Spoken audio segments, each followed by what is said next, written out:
The geopolitical tug-of-war for control of the Indo-Pacific region is at a critical juncture, at a time when Chinese ambitions in Taiwan have sparked the possibility of another regional conflict. India and Indonesia bolstered their comprehensive strategic partnership by signing major defense deals. Earlier in the day, Indonesia rolled out a spectacular reception for Prime Minister Narendra Modi. Horse-mounted guards, a ceremonial guard of honor and vibrant cultural performances marked the arrival of the Indian Prime Minister.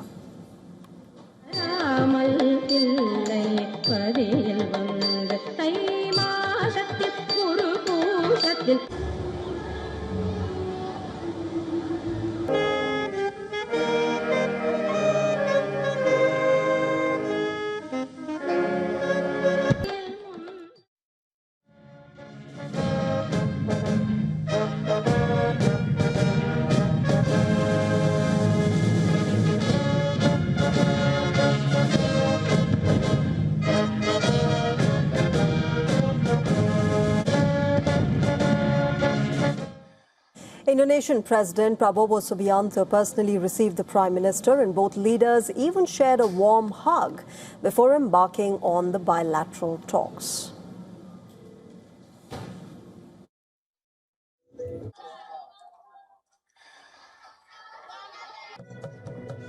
Pemirsa, mari kita. Ultimately, substantial outcomes were reached. Both sides signed a total of 14 MOUs ranging from critical minerals to defense cooperation. In a massive boost for India's defense industry, Indonesia agreed to purchase multiple batteries of the BrahMos missile system. This will not only boost India's indigenous defense manufacturing, but it will encourage innovation and global competitiveness. Remember, previously, the Philippines and Vietnam had procured BrahMos from India, and countries like the UAE have reportedly expressed interest as well. Jointly developed with Russia, BrahMos is India's deadliest supersonic cruise missile, having a range of 290 kilometers. It can be launched from land, sea and air. While maintaining supersonic speed throughout its flight, it can carry conventional warheads of up to 200 kilograms.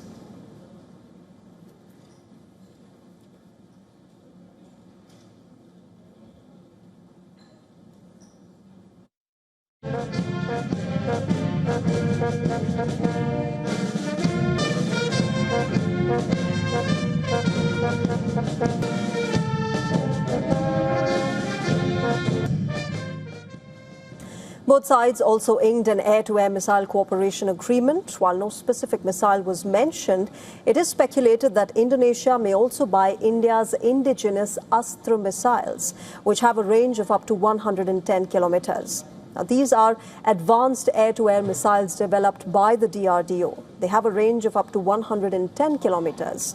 At present, India is also developing longer-range versions of the missile. Now, considering that 55% of India's trade passes through the South China Sea and the strategic Strait of Malacca that borders Indonesia, the Memorandum of Understanding on Maritime Safety and Security Cooperation is also vital. It will strengthen cooperation between coast guards of both countries, improve maritime domain awareness and promote freedom of navigation in the Indo-Pacific. And this is not all. Indonesia's president welcomed India's interest in partnering on the integrated development of the Sabang port. It's situated near the entrance to the Malacca Strait. The port's location gives it considerable strategic value. Both countries agreed to work out the scope, the modalities and financing of this project in a time-bound manner.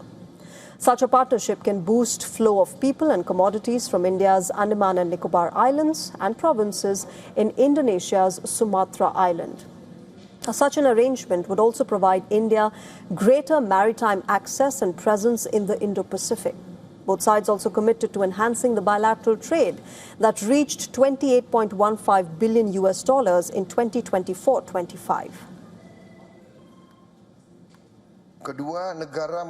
Both countries view economic cooperation as one of the main pillars of their bilateral relationship. To that end, we are committed to significantly increasing bilateral trade through the accelerated negotiations of the Indonesia-India Preferential Trade Agreement, PTA, and the review and upgrading of the ASEAN-India Trade in Goods Agreement. Peninjauan upgrading ASEAN-India Trade in Goods Agreement.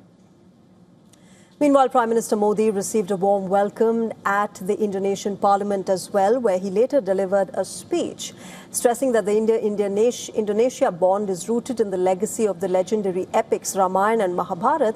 He also highlighted how the sea separating the two countries lies at the heart of our shared future. The Prime Minister also waxed eloquent about his friendship with the Indonesian president. In fact, he made his vision clear as far as the Indo-Pacific is concerned, and he laid bare India's approach towards ASEAN.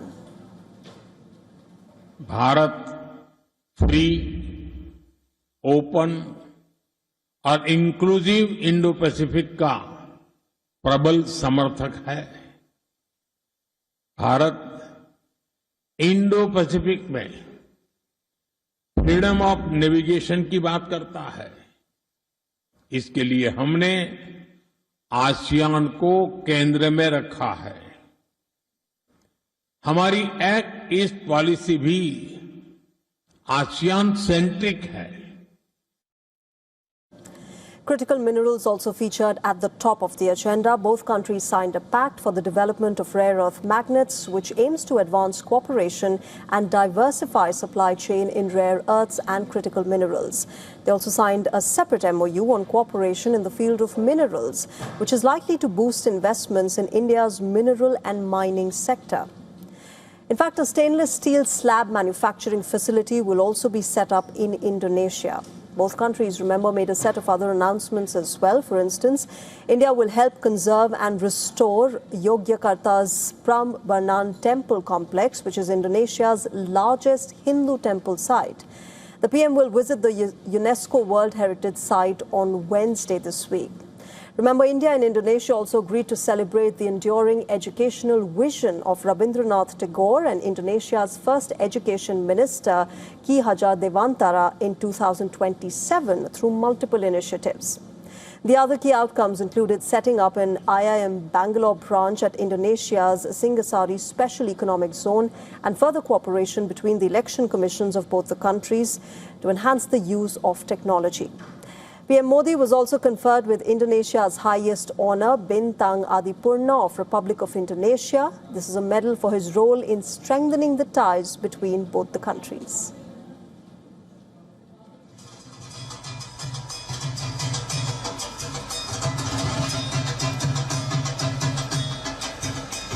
Minister of India, Shri Narendra Modi ji. Later in the day, PM Modi and the Indonesian president addressed an Indian community gathering in Jakarta, where both leaders hailed the people-to-people ties between the two countries.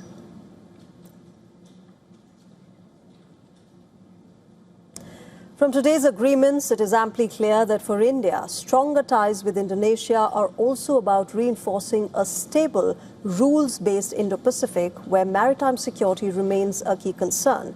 After concluding his visit to Indonesia on Wednesday, the Prime Minister will head to Australia to further boost ties.